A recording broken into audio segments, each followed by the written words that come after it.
All right, looks like we're up at another war 4 of the season. So I got my usual suspects, Corvus, Doom, and Void. And we're just gonna dive right into it because I think this is a really good war for me, in my opinion. I mean, I do make a few mistakes here and there, but nothing got too much out of control. So first up, we have the one, the only ghost, my queen, the champion I use on about 90-95% of the content. So yeah, I'll just go in here with Corvus and try to get that tech charge. I was never in really any danger, so yeah, just pairing, put that armor break on her so she can't phase, and then SP2 basically ends the fight. So let's head on to the next fight, which is, I forgot who it was. Who is the next fight? Oh, it's Killmonger. Interesting. So Killmonger here again. Going to use Corvus Glaive, even though he's not awakened, he still has that reverb, I think, and that's can be really annoying. So Void and Doom were out, and this is primarily why I bring Corvus, because you definitely need an armor break champion to face Killmonger. So again, I can just parry and then just nuke into the god. I don't have to really worry about anything. I think he has shifting immunity, but to be honest, that doesn't really matter because Corvus, he can handle it. I really wish you got a charge here from this fight, but what can you do? SP2 fights over 21 hits. We're moving on. The next fight we have a Void. Ooh, that's when things get interesting. So Void is interesting. So I decided to go in with my Void, and he has Matador, so I'm not gonna be able to gain any power unless he gains power. So I gotta admit, this was a pretty good placement. Pretty good placement. But I brought Void, so what can you do?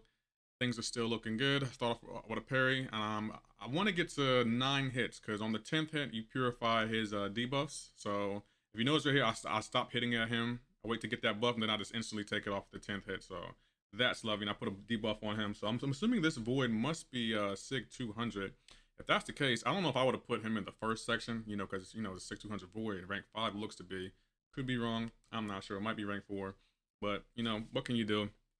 I got 2 debuffs on him. Got that debuff on me, and things are still going well. Taking a little bit of chip damage, but nothing I need to really be concerned about. I got more debuffs on him than he has on me. I currently have none at the moment, which feels good. Just got a deck stitch right here, and basically put this guy in the bin. We're already going to head on to the next fight. So yeah, great fight. So far so good. Got 3 fights down. No real damage has been dealt to me. So yeah, we're just gonna move on. So I believe the next fight was a Mole Man, but another one of my alliance mates took this fight.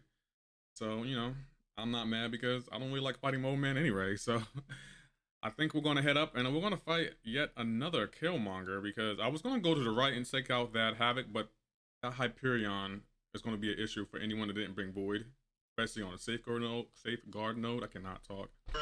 So yeah, decided to go up the middle and take on this Killmonger.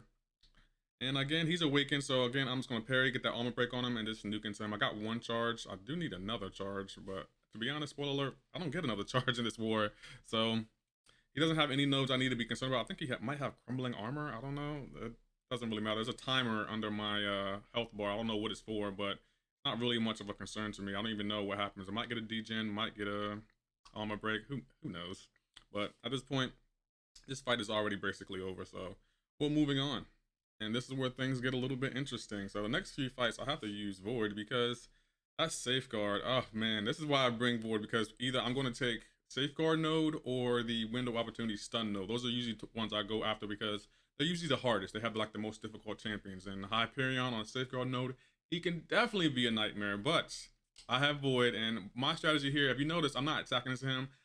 I'm waiting to get a debuff on him. Hopefully I can get Petrified. With Petrified, I can reduce his power gain because he's going to be gaining power throughout this whole fight, and you do not want to get Hyperion with SP3. He can just literally psych him. So I got 1 Petrified. I reduced his power gain by 25%. If I can get another one, then I'll be in better shape, but it's still going well. I got my second one, so he reduced his power gain by 50%, so that's good. So I can completely nullify his power gain, hopefully. Now, and as you can see, I'm nuking into him because right now he can't gain power like he always does, so things are still working out. Things are looking good, looking on up, and I'm supporting it. I'm here for it because Hyperion on this node, in my opinion, this was great defender placement. Very great because Hyperion on Safeguard node, that's going to be a nightmare. You need a specific counter for that. That's how annoying. And I think Void is that specific counter. That's why I always have Void on my team when it comes to War, because Void, even though he's an older champion, he's still so relevant in the game. I love playing him. He's definitely one of my top 5 characters I love playing in MCOC. So as you can see, I got the Void of Void on him, so he's not going to be gaining power like that anyway. As a matter of fact, I think he's losing power now because I got 3 petrifies on him. So yeah, he's losing 75% of his power, and it feels great because this could be a nightmare if I didn't have the right counter. I could have gone ahead with Doom, but that would have been terrible. So yeah, we're already headed on. The next fight is Stealthy on Safeguard with Limber. Now that is also a nightmare. Goodness gracious, this is really good defender placement. I'm getting tired of this energy. But yeah, what can you do? I'll go ahead and game of war. If you notice, I don't want to waste my parry, so I'm not even trying to parry him. I'm literally just holding block to try to create an opening, get him to throw his heavy right there, and try to place as many debuffs on him as I can. So we got the first one, Petrify. Oh man, I'm 2 for 2 with the Petrify. So he evades that. Doesn't really matter though. So we're going to continue to bait out his heavies, and hopefully we get an opening right there. And then bam, it's going to throw another special attack on him and put as many debuffs on him as I can. So we can get this fight on and over with. So it's still going great. No complaints. It's not really getting out of my control. I don't like dodging his SP2, so that's why I'm baiting out his SP1, because his SP2 is a nightmare to dodge. I can't even dodge it. But yeah, things are still going well. Got the getting these petrifies on him and these other random debuffs, and eventually we feel the void. So he's going to be taking damage 100% of the time in this fight, and it feels good because also Stealthy on this node, he can be a nightmare. He can be a nightmare because he loves to evade on everything, especially after his special attack. He gains that evade charge. Oh, so annoying. I have failed that. I could have gone. No, I don't think I would have gone ahead with Corvus to get that evade charge because it wouldn't have been worth it. I only been doing 1% damage. I probably would have ended up timing out. So I ain't trying to cost my alliance a death. So yeah, things are still going well. Got him down to 18%. So we're now in assassin's range. And yeah, things are going good.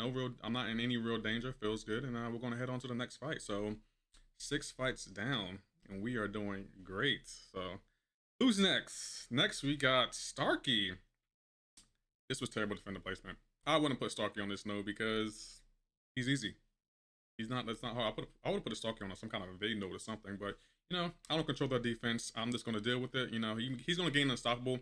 I went ahead with Corvus because I wanted to gain the evade charge, but for some odd reason, Stark Spider-Man wouldn't evade me at all. So it was just like a waste of time. It's like, what's the point?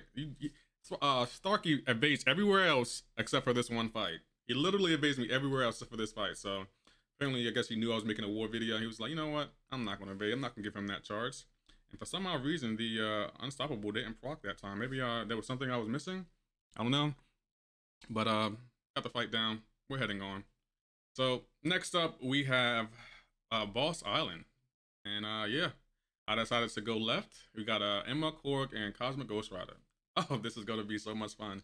And Emma has the raise node, so if she takes more than 2.5% of her max health, then she gets a raise, and she gets a what's it called? A fury. Can't even think right there. She gets a fury, and at 5 furies, she becomes unblockable, and that's just a nightmare. So I'll go in with Doom because he can nullify all of her furies, which is another perfect counter. I love perfect counters. Doom, he's probably gonna be on my war team all the time, unless my decided to bring someone else. But right now, I just love having him on my war team. So right here, drain her power, then nullify those furies. Feels good. Feels real good. So get her to throw her special. Now I will admit this fight does not go perfectly. I do make a few mistakes, and they kind of cost me. Like right there. If it wasn't for Doom's high health pool and block proficiency, this fight might have been over before it even really began because she was going in on me. So right here, I got a power string. I got hit by her SP1, so I can't even throw my special when I'm gonna take damage. So that's why I'm holding my SP3 because I'm waiting for that power string to fall off because I hate taking unnecessary damage. So right now I'm just wasting my time. I got to deal with her in diamond form. She hits me with her heavy. Goodness gracious! See, this fight, I could have played it a lot better. And after I throw this special 3 right here, right, she's not even going to be stunned. She's not going to be stunned. So I could have done a lot better. She doesn't take much damage at all. And yeah, it's just all bad. And now she's at her SP2, and I do not want her to throw her SP2. So I decided to try to nullify it, but as you can see, didn't work out. But we didn't take damage from that, so that's okay. But still, this fight is still gonna go even more downhill in a near future here. But so far, we're playing really well. It doesn't really cost me a death, so I'm grateful for that. But still, I feel like I could have played this fight a lot better. Emma on this note, I gotta admit, that's pretty good defender placement. Pretty good. I'm here for it. So right here, I decided to throw my SP2 to get those incinerates on her because she's not going to be in her diamond form. And yeah, I need to nullify her furies because if not at 5, she's gonna nuke into me, and I definitely don't want that. So right here, still playing really well. And this spoiler alert, she does get me down to 40% because I make some more arrows. Even though she's at 20, I get down to 40%. I believe it's 40%. I can't remember. One of them two. I just know I could have done a lot better in this fight, and if it wasn't for Doom's high helpful, like right there, he hits me again. Like, goodness gracious, what is happening? We finished the fight, but wow, I could have done a lot better with that fight. Goodness gracious. And next up, I got Korg. On my stream yesterday, everyone was clowning me because I don't like taking Korg. So I was like, all right, I'll take a Korg today. I don't have a problem taking Korg. I just don't like fighting him in war. So today I decided, you know what? I'm going to go in with Korg. He has Hurt Locker and Power Focus. So he's going to gain power extremely fast and to get to his special 1. And after his special 1, he's not going to gain power as fast. So basically, he's going to be throwing his special 1s left and right. And Korg is also shock immune, so I can't put a stagger, well, I can put a stagger on him, but I can't passively stun him. So yeah, and I'm not even, in this fight, I don't even try to dex his SP1 because I just hate dexing it. It's like, quite too much, and I'm already at 33%, and I need Doom. I don't want to take any deaths this season, well, in this war. I'm trying to get better at it, so I don't even get to my SP3. I decided to throw my SP2 to put those incinerates to do more damage as I can. And I'm trying to push him to his SP1, but, you know, since he has decreased power green after a bar of power, he doesn't get there, so what can I do? But I have to deal with it. So right here, things are still going a little bit well, and since I have Hurt Locker, I got to alternate my special, so that's another reason I'm not throwing my SP3. So next up, I think I'm going to throw my SP2 and try to put more incinerates on him. I don't think this Korg is at max 6 because I feel like he would be a lot more annoying if he was, because when Korg's at 6200, he gains his rock stacks quicker, he becomes unstoppable, unblockable. It is such a nightmare. So yeah, what can you do? But we're getting him down. Things are still working out. And yeah, this fight is pretty much over. Like, he wasn't really that much of a threat to me. I mean, I could have played a lot better. I took more chip damage than anything. So yeah, he's down. Already heading on to the next fight. The next and last fight for this war for me. I let another one, let my other alliance mates take the final boss. Didn't really feel like taking him. So yeah. In this fight, we have a Cosmic Ghost Rider. Now, in retrospect, maybe I should have healed up, but to be honest, I didn't really need to. I just like to play it safe in war because at 25%, I don't want to risk at, you know, taking the death. So, but this guy, he doesn't have anything I really need to be concerned about. I mean, I'm never in any real danger anyway, but still, I felt like I could have put some more health into this fight, but you know, it doesn't matter at this point. I got the kill, or the death, or the win, whatever you want to call it, without losing my Doom. So that's all that matters to me, but still, I should have put more into it. But we don't get any real danger. I play this really smart. It still works out. And yeah, there are no complaints. Just do my regular Doom cycle and get this guy in the bin really, really quickly. So I think that was, I don't know how many fights that was. I maybe at 8 or 9, maybe. I don't know, but yeah. Never really didn't need any items this war, which also is another great feeling for me because I don't like using items in war. I feel like it's cheating. Well, not really cheating, but I would just prefer not to use them. It's just my own person. Like, if you use items, that's fine. I just prefer not to use them. Just try to make myself better by not using items. Like, just use the champions you have at the health you have and just deal with it. But yeah, that's my war. If you did enjoy it, hit that like button for me. And for anyone new here, if you can hit that subscribe button for me, I would also appreciate that. And yeah, I'm gonna head out of here. Probably be streaming later on today, so be on the lookout for that. And yeah, y'all take care and have a great day.